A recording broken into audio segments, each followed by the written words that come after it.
Lucas Kapitulo 20. Magandang Balita, Biblia, MBBTAG. Pag-aalinlangan sa kapangyarihan ni Jesus.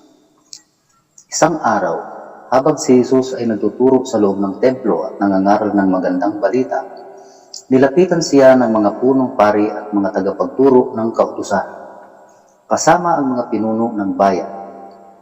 Sabi nila sa kanya, "Sabihin mo nga sa amin kung ano ang karapatan mong gumawa ng mga bagay na ito. Sino ang nagbigay sa iyo ng ganyang karapatan?" Sumagot si Jesus, "Tatanungin ko muna kayo. Sabihin ninyo sa akin kung kanino galing ang karapatan ni Juan na magbautismo, sa Diyos ba o sa tao?"